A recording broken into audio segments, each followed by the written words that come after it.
Okay, the part of the lesson we didn't get to in class today. Applications of exponential growth is what we're looking at. One of the big, huge uses or applications of exponentials. Um, that is, equations in the format y is equal to the starting amount times the multiplier to the x power, is in saving money or investing money or an accounting, that kind of thing. You've all probably heard of interest. When you get a loan, they charge you interest. When you put money in the bank, you earn interest on the money that you put in the bank. Well, there's two types of interest. There's simple interest and there's compound interest. And what we're going to look at here in problem number 29, this is a problem about saving money for college in an account in the bank. And um, there, it shows a comparison between what happens if we use simple interest and what happens if we use compound interest. So let's take a look first at simple interest. It's simple to figure out. We're looking at a case here where a student is given $1,000 to save in an account for college. And every year, this student, because it's being saved in the bank, earns 8% of interest.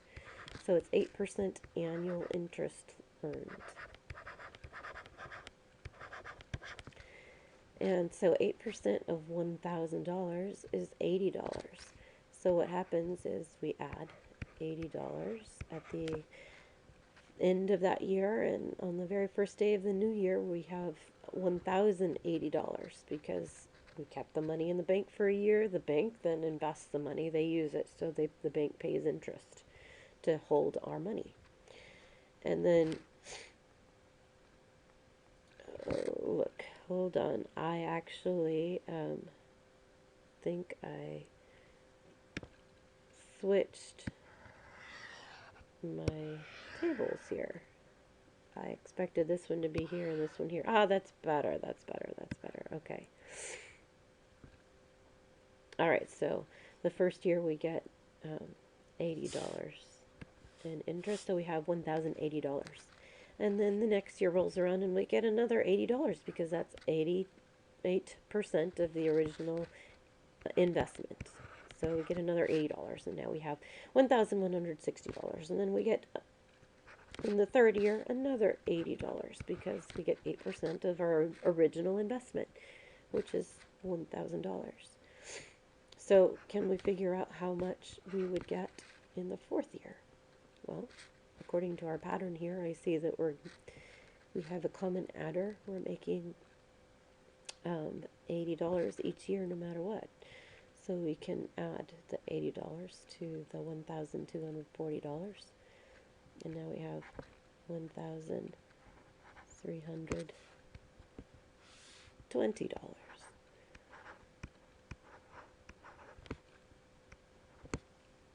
And since we have a common adder, this is a arithmetic kind of sequence. We start with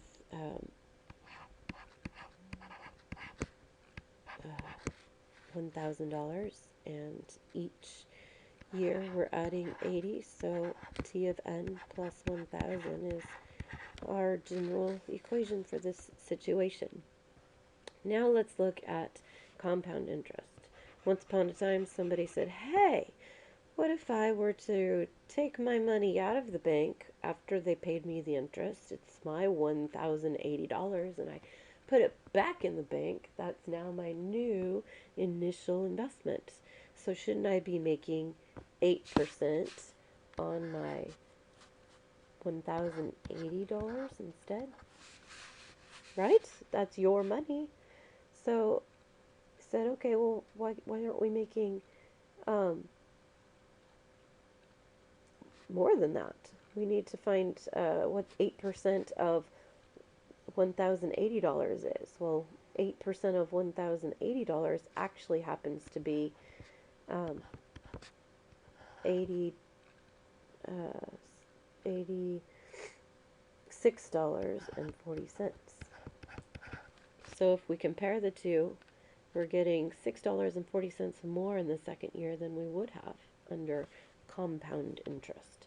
Because our interest is compounding, we're actually earning interest on our interest instead of just on our initial value, on our initial investment.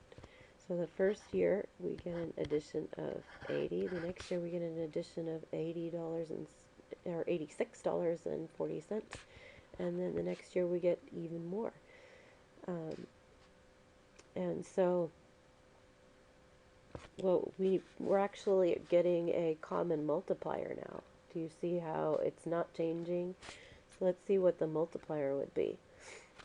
So I'm going to erase this because it's not actually an adder, but a multiplier. So at 8% annual interest, we're actually earning 1.08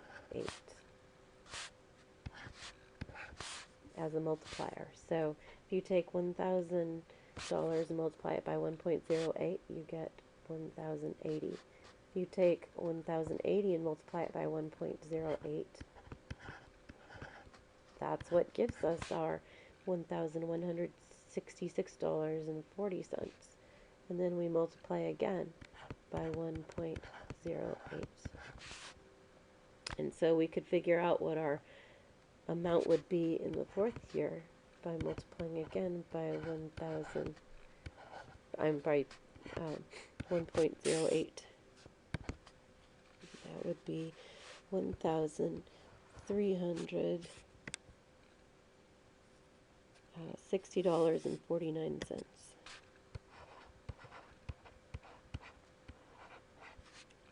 So if we put all this together into a function, what's happening with compound interest is we actually have T of n is equal to our starting amount, 1,000, times our multiplier, our b. It fits this format right here. Here's like our y equals. Our a is the starting amount, b is our multiplier. And it's to the power of n or x, where that value is the number of years, or each time it's being compounded. So, how do you create the multiplier? Notice that it says 1.08 and then it's 8% interest. Let's turn to another page and take a look at how that works out. So if I'm earning or gaining or increasing by 8%, to create the multiplier, I take that percent and I change it into a decimal. Remember, move the decimal point over 2 places to change the 8% into 8/100ths, or 0.08. And we add 1 to that, and we get 1.08. Remember when we were looking at our exponentials, if it's greater than 1, this is only slightly greater than 1, but if it's greater than 1, our curve is going to increase, increasing amount. Now, if I'm not earning any percent, if it's 0%, then my multiplier, my b value, is just 1, and remember that flatlines. It stays not earning, not declining. What if I'm saying I'm losing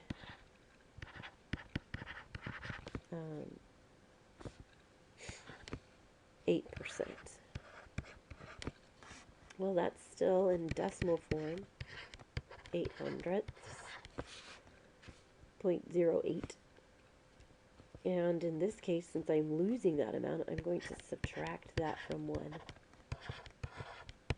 And my result is 0.92 for a multiplier. With my b, my multiplier is 0.92. That's less than 1. So it's going to be a decreasing exponential curve. I'm losing that amount. So when we're looking at problems in the future, that's exactly what we do. We convert the percent to a decimal, and if we're earning it, we add it to the value of 1. If we're losing it, we subtract it from the value of 1, and that gives us the multiplier for the problem. All right, there's actually one more option for investing money, is if you compound more frequently than just once a year. In fact, investors and banks, they can decide to compound as often as they want. You can compound quarterly, which means 4 times in a year. You can compound monthly, which means it would be compounded 12 times in a year because there's 12 months in a year. You can compound daily, you can compound hourly, you can compound every minute, and there's actually a way that we can calculate how to compound continuously. Kind of mind-blowing that you can actually calculate that, but it's possible. So let's look at this other option. What happens when we compound more frequently? Well, basically what this is doing is chopping the year into smaller pieces. It's chopping it into quarters, 4 parts. So let's take a look at the situation. It says investing money in a money market account which offers 8% annual interest. Accounts always offer annual interest, the amount of interest that you get within 1 year. Well, if we are compounding quarterly, that means we're going to collect our interest 4 times a year. This means that the dividend is divided, or the percent earned is divided into 4 parts over the year. So the bank is actually only paying 2% of the interest every 3 months or during each quarter. So that changes our equation a little bit. So we're going to be dealing with a multiplier of 2%, which we're going to move the decimal over and change that to 0.02 and add a 1 to it. So we get an increasing multiplier of 1.02 raised to the n power. And our starting amount, same problem we've been working with, 1,000. And if we're going to compound quarterly, let's see how much we would get after 4 years so we can compare it back to how much we had with compounding yearly or simple interest. Well, if we're going to save this for 4 years, we're going to compound 4 times each year. So we're going to do 4 times 4 and compound it actually 16 times. So our result here is going to be, our amount that we're going to earn is going to be 1,000 times 1.02 to the power of 16. So in a calculator, you need to start here. Start by typing in 1.02, raise it to the power. Most calculators have this symbol for raising it to the power, or a y to the x key.